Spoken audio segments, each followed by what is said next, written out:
नमस्कार दोस्तों, health healing and homeopathy के इस नए वीडियो में आपका फिर से एक बार स्वागत है। मैं doctor SP they, consultant homeopathic physician and nutritionist. आज आप लोगों से बात करूंगा खास करके जो होम्योपैथी स्टूडेंट्स हैं, होम्योपैथी सीखना चाहते हैं, होम्योपैथी में बीएचएमएस में एडमिशन लिया है या बीएचएमएस में एस्पायरेंट है, बीएचएमएस करना चाहते हैं। इनका एक बहुत ही जबरदस्त क्वेरी मेरे पास आया है कि होम्योपैथी में इतने जो सब्जेक्ट्स पढ़ाया जाता है from first BHMS to second, third and final BHMS, और इसमें जो भी इतना पढ़ाया जाता है इसका क्या ज़रूरत है, प्रैक्टिस में ये कितना यूटिलिटीफुल है, कौन सा एग्ज़ाम में कितना यूटिलिटीफुल है। जब मेडिकल ऑफिसर्स है, गवर्नमेंट मेडिकल ऑफिसर्स या एमडी एंट्रांस या एमडी में इस सब्जेक्ट का यूटिलिटी क्या है, अगर कोई भी जॉब या एडमिनिस्ट्रेशन में जाए इसका यूटिलिटी क्या है, ये सब कुछ को लेके खास करके प्रैक्टिस तो इम्पोर्टेंट है। तो सबसे पहले मैं आप लोगों को ये बता देना चाहता हूँ कि होम्योपैथी में बीएचएमएस जो कोर्स है इसको डिज़ाइन किया है central council of homeopathy CCH ने। लगभग मेरे हिसाब से 1970s का दौर था जब बीएचएमएस इम्प्लीमेंट हुआ। कुछ कॉलेजों में बीएचएमएस को परमिशन दिया गया। उससे पहले जो कोर्स था diploma in homeopathy medicine and surgery, वो भी इसी जो भी सब्जेक्ट्स यहाँ पे पढ़ाया जाता है इसका ही एक शॉर्ट फॉर्म था। तो हम लोगों के देश में जो भी pattern of subjects, medical subjects पढ़ाया जाता है बीएचएमएस या बीएएमएस में, सब जगह पे ये ख्याल रखा गया है कि मॉडर्न मेडिसिन जो है, जिसको हम लोग मॉडर्न बोलते हैं एलोपैथिक मेडिसिन, इसका जो भी जितना भी पैरामीटर्स है सब्जेक्ट्स को, इसको आपको पढ़ाया जाए। उसके साथ जो आप मेडिसिन देंगे, जो डिजीज को क्योर करने के लिए जो मेडिसिन आप देंगे, उसके ऊपर होम्योपैथी या आयुर्वेदिक को अलग अलग पढ़ाया जाए। सबसे पहले आपको समझना है कि एक डॉक्टर बनने के लिए आपको डायग्नोसिस करना है। बीमारी क्या है, बीमारी का स्टेज क्या है।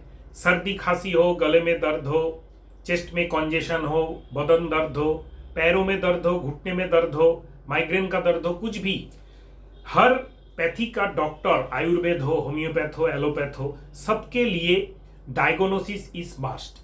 क्या बीमारी उसको हुआ है और कौन से स्टेज में पेशेंट है, इसके बाद आता है ट्रीटमेंट का जो पार्ट आता है, वो है मेडिसिन देना। एलोपैथी एलोपैथी का देगा, होम्योपैथी होम्योपैथी का देगा। ऐसे चलते हुए जो भी सब्जेक्ट्स होम्योपैथी में पढ़ाया जाता है, खास करके first year to last year, हर सब्जेक्ट्स बहुत ही इंपॉर्टेंट है प्रैक्टिस के लिए। और अगर आप कोई कॉम्पिटिटिव एग्जाम, खास करके medical officer after BHMS and MD entrance after BHMS देना चाहते हैं, जो भी बीएचएमएस के स्टूडेंट इस वक्त मुझको सुन रहे हैं या बीएचएमएस आप करना चाहते हैं, हर सब्जेक्ट को आपको अच्छा से पढ़ना है। एक बात आपको ध्यान रखना है कि कोई भी मेडिकल साइंस में कोई सिलेबस नहीं होता। फर्स्ट ईयर में एनाटॉमी, फिजियोलॉजी, मैट्रिया मेडिका, बायोकेमिस्ट्री जो भी पढ़ाया जाता है, एनाटॉमी जो होता है, एनाटॉमी एक ऐसा सब्जेक्ट होता है जिसमें शरीर संस्थान, मतलब जितने भी शरीर आपके जो एनाटॉमिकल पार्ट्स है उसके बारे में डिटेल्स जब बोला जाता है, जैसे लीवर, साइज, शेप, अंदर क्या है, बाहर क्या है, हिस्टोलॉजी तक सेल में क्या क्या है।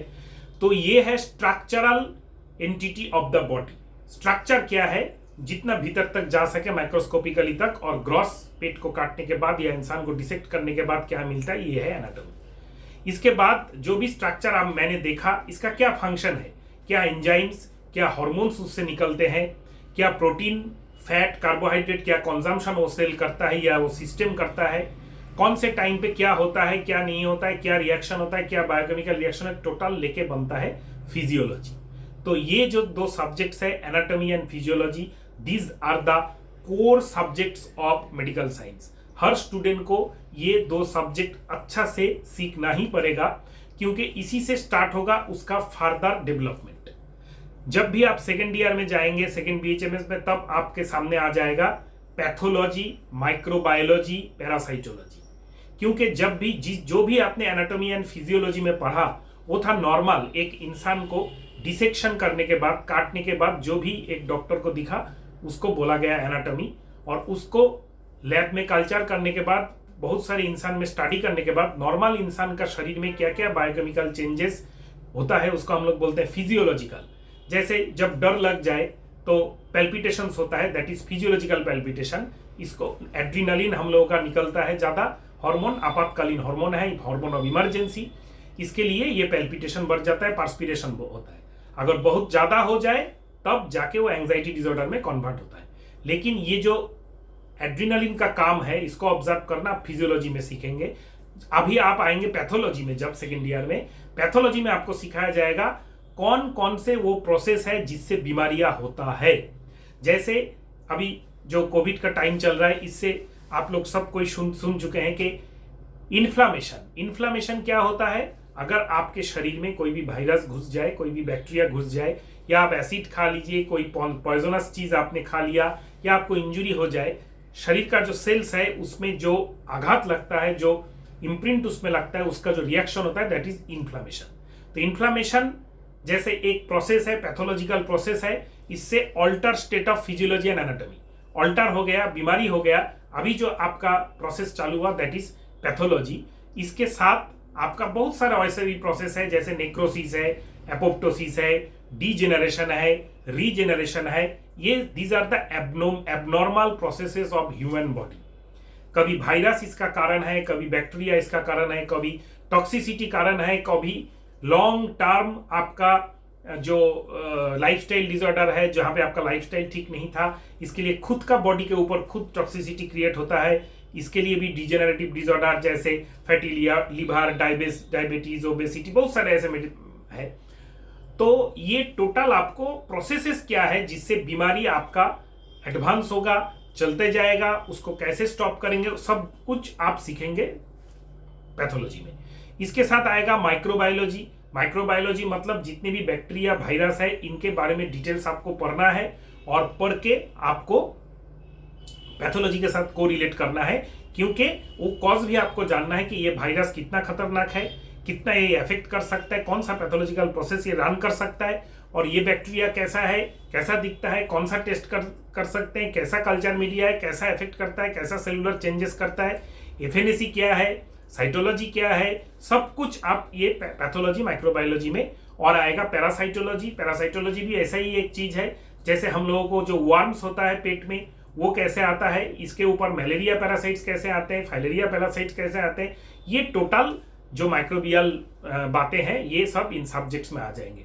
और एक फेमस सब्जेक्ट है सेकेंड ईयर में, बहुत सारे होम्योपैथी स्टूडेंट्स, होम्योपैथी डॉक्टर्स बोलते हैं ये सब्जेक्ट कुछ काम में नहीं आएगा, लेकिन ये बहुत ही इंपॉर्टेंट है, that is forensic and state medicine.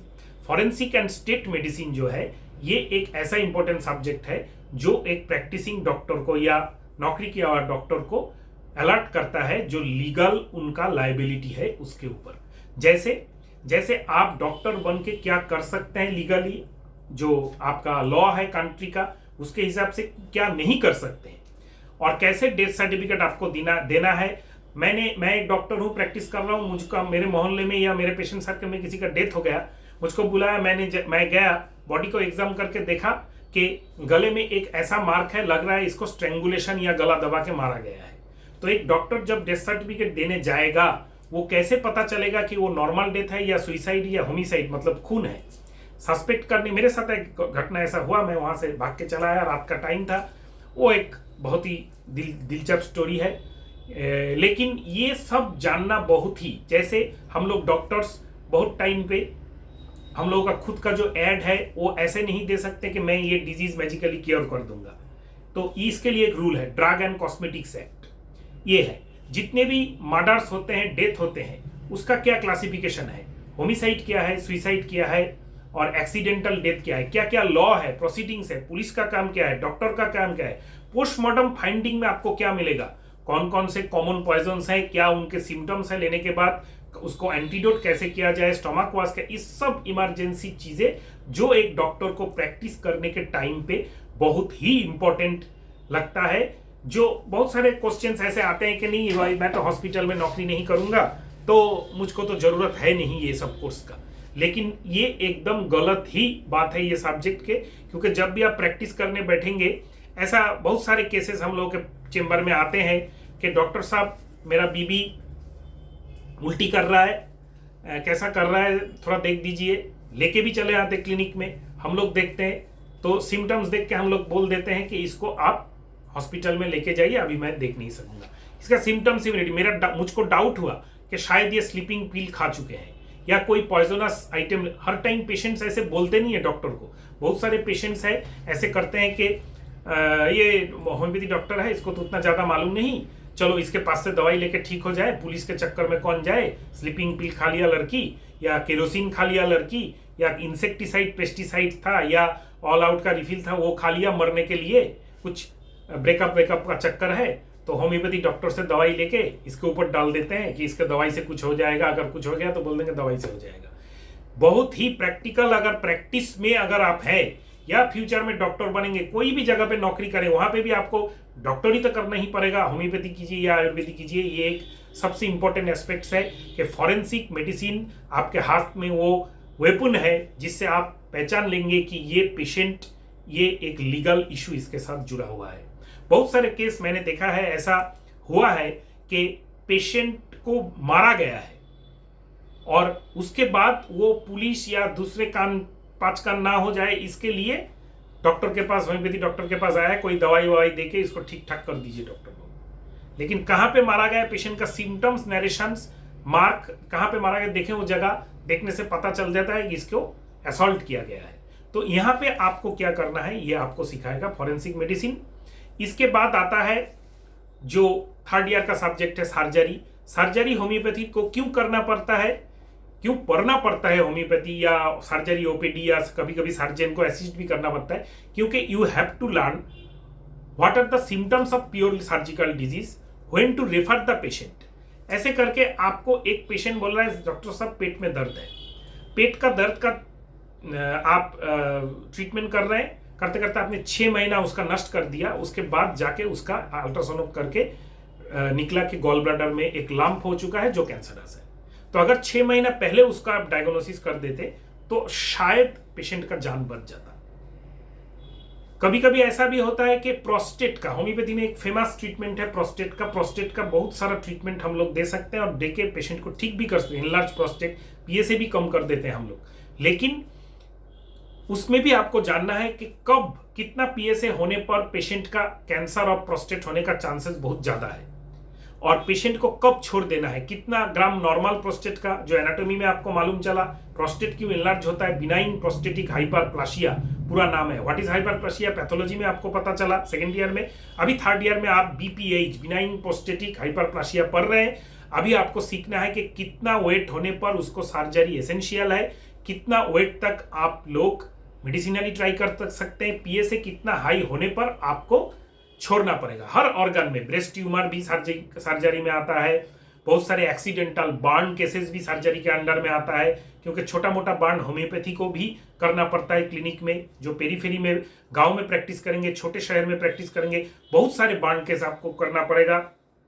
इसके बाद आता है बहुत सारे सर्जरी में ऑर्थोपेडिक्स आते हैं, आई आते हैं, ईएनटी आते हैं, ये सब भी आपको जानना है, क्योंकि ऑर्थोपेडिक का फ्रैक्चर, बहुत सारे फ्रैक्चर जो है जो प्लास्टर करने के बाद भी, इमोबिलाइजेशन जिसको मेडिकल टर्म में बोला जाता है, उसके बाद भी होम्योपैथी में बहुत सारे मेडिसिन है जो अच्छा उसको इंप्रूव कर सकते हैं। या फ्रैक्चर का प्लास्टर करने के बाद, काट के प्लास्टर निकलने के बाद भी पेशेंट फिजियोथेरेपी चलता है, दर्द कम नहीं होता है, सूजन रह जाता है, मूवमेंट ठीक से नहीं होता है, वहां पे हम लोग होम्योपैथी से बहुत कुछ कर सकते हैं पेशेंट को। इसके बाद ईएनटी भी हम लोग, आप लोगों को पढ़ना है। ईएनटी तो एक ऐसा इंपॉर्टेंट पार्ट है जहां पे होम्योपैथी मिराकल करता है। जैसे भी आपका टॉन्सिलाइटिस हो, जो टॉन्सिल्स एलोपैथी लोग ऑपरेशन करते हैं वो हम लोग ठीक कर सकते हैं। इसीलिए आपको जानना है what are the type of tonsillitis, what is the serious type of tonsillitis. शायद वो डिप्थेरिया हो सकता है, हुपिंग कॉफ हो सकता है, थ्रोट कैंसर भी हो सकता है। ये सब को डिफरेंस आपको कभी भी पता नहीं चलेगा अगर आप ईएनटी में बेसिक नॉलेज आपका नहीं रहा। आई में, होम्योपैथी में बहुत सारा स्कोप्स है, जैसे मायोपिया, हाइपरमेट्रोपिया, जहां पे चश्मा लगता है उसको हम लोग पावर कम सकते हैं, जीरो नहीं कर सकते, चश्मा छुड़ा नहीं सकते, लेकिन कंट्रोल कर सकते हैं। जो प्रोग्रेसिव पावर है उसको, उसके साथ जितने भी आई के, जैसे detachment of retina, atrophy of retina, इसमें एक टाइम में एलोपैथी में कोई भी ट्रीटमेंट नहीं रहता है। पेशेंट का ब्लाइंड होना, अंधा हो जाना एक आम बात हो जाता है, वहां पे हम लोग ब्लॉकेज दे सकते हैं मेडिसिन देके उसको ठीक कर। लेकिन इसको आपको डायग्नोसिस करने के लिए आई के बारे में common basic knowledge, eye disorders and eye pathology, physiology of anatomy of eye आपको जानना चाहिए। उसके बाद फाइनल ईयर में जब हम लोग आ गए तो आपका आया प्रैक्टिस ऑफ मेडिसिन, जो फाइनल सब्जेक्ट्स है, हर डॉक्टर्स पढ़ते हैं, एलोपैथी लोग भी पढ़ते हैं, आयुर्वेद लोग भी, हम भी पढ़ते हैं। प्रैक्टिस ऑफ मेडिसिन में हर बीमारी का सिम्टम्स, साइन, और सिम्टम्स, कैसे उसको डायग्नोसिस किया जाए, क्या लैब डायग्नोसिस है, क्या क्या टेस्ट किया जाए, कौन से टेस्ट में क्या निकलने के बाद ये बीमारी कॉन्फर्म होता है, starting from head to foot सब पढ़ाया जाएगा फिर से एक बार आपको। तो हाइपरटेंशन ले लीजिए, जो नॉन सर्जिकल डिजीज है सब यहाँ पे इंपॉर्टेंट देके पढ़ाया जाता है और ये तो आपको जानना ही है। बात है लास्ट में वही कि डायग्नोसिस आपको करना है। सपोज एक इंसान आया, होम्योपैथी डॉक्टर है, इसके पास से सर दर्द का दवाई लेने, तो सर दर्द का दवाई लेने को आया, आपने ब्लड प्रेशर नापा, देखा गया उसका ब्लड प्रेशर है 200/100। ऐसा मेरे साथ बहुत बार हुआ है। ये क्लिनिकल आई आपको डेवलप करने के लिए खाली पेशेंट देख के आपका डेवलप नहीं होगा। अगर आप हर सब्जेक्ट्स में बेसिक नॉलेज आपका नहीं है, बेसिक जो और एक सब्जेक्ट्स भी है मेडिसिन प्रैक्टिस और मेडिसिन के साथ पढ़ाया जाता है क्लिनिकल मेडिसिन। क्लिनिकल मेडिसिन में पेशेंट को कैसे एग्जामिन करें, एग्जामिन करने के बाद हेड टू फुट क्या क्या इंपॉर्टेंट चेंजेस उसमें अगर दिखा जाए, सिम्टम्स या साइन देखा जाए कि हम उसके ऊपर कोई डायग्नोसिस करें, ये भी बहुत इंपॉर्टेंट है। ब्लड प्रेशर, पल्स, टेम्परेचर कैसे चेक करें, रेस्पिरेटरी रेट, सब कुछ इंपॉर्टेंट है। तो ये टोटल जो चीज है सब कुछ आपका क्लिनिक के लिए प्रैक्टिस करने के लिए बहुत ही इंपॉर्टेंट है। और हर सब्जेक्ट्स में से इंपॉर्टेंट क्लिनिकल एस्पेक्ट जो है उसके ऊपर एमओ एंट्रेंस, एमओ का जो एग्जाम होता है और या एमडी का जो एग्जाम होता है उसमें क्वेश्चंस आता है। तो सब कुछ जो एग्जाम देने जाएगा तो उसको तो सब कुछ पढ़ना ही पड़ेगा और सीखना है, खाली रटाना नहीं है कि मुझको याद आ गया लेकिन बीच में से एक लाइन हटा दो तो मैं ढा जाएगा बिल्डिंग और मुझको कुछ भी मैं लिख नहीं सकूंगा। तो ऐसा करके मेडिकल साइंस में कुछ लाभ नहीं है। सब कुछ आपको भीतर से सीखना है। जब भी आपको कोई पूछा जाए कि जैसे cause of the right side of the pain of the abdomen, आपको 10 कॉज के गॉल ब्लैडर स्टोन हो सकता है, फैटी लिवर हो सकता है, कॉमन गैस हो सकता है, पेरिटोनाइटिस हो सकता है, ऐसा करके 10 कारण आपको बोलना है, उसका डिफरेंशियल डायग्नोसिस करना है, साइन सिम्टम डिटेल्स। ये कोई कठिन काम नहीं है। ये जितने भी आप अगर बेसिक एनाटॉमी फिजियोलॉजी से स्टार्ट करके आप धीरे धीरे सीखते सीखते ऊपर आ जाए फाइनल ईयर तक, किसी भी स्टूडेंट का बहुत ही इजी है। इंटरेस्ट है, इसको लॉजिकली आपको सीखना है। मैं कोशिश करूंगा मेरे चैनल पे ऐसे वीडियो देते रहने के लिए कि how to learn each subjects. सब कुछ डिटेल्स में पढ़ाना तो मेरे पास किसी भी एक आदमी से पॉसिबल नहीं है, लेकिन how to learn, what is the art to learn, ये आपको सीखना है। और ये एक इंपॉर्टेंट चीज है। अगर कोई डॉक्टर ना सीखे, शुद्ध खाली रटा हुआ जाए और वो फेल करेगा ही, एग्जाम में तो करेगा ही करेगा, वो क्लिनिक में तो डाहा फेल करेगा, क्योंकि उससे उसका रोजी रोटी नहीं होगा। पेशेंट्स जितने भी है सब कुछ खराब होते रहेंगे, सब कुछ उसका बर्बाद होता रहेगा, क्योंकि कोई डायग्नोसिस, अगर आप डायग्नोसिस नहीं कर सकेंगे मेडिसिन देके, सिम्टम को तो आप रिलीव कर देंगे, लेकिन वही पेशेंट सीरियस होके दूसरे के पास जाएगा, आप लीगली फंस भी सकते हैं या आपका पेशेंट खराब भी हो सकता है। इसके बाद आता है होम्योपैथी जितने भी सब्जेक्ट्स है, उसके लिए मैं और एक वीडियो बना दूंगा कि होम्योपैथी सब्जेक्ट्स जो बीएचएमएस में पढ़ाया जाता है उसका क्या यूटिलिटी। अगर वीडियो को अच्छा लगे तो अपने फ्रेंड्स एंड सोशल मीडिया में शेयर करना मत भूलिएगा। नए हैं तो नीचे बेल आइकन को क्लिक करना मत भूलिएगा। Notification and subscription of the channel आप जरूर कीजिएगा। नमस्कार दोस्तों।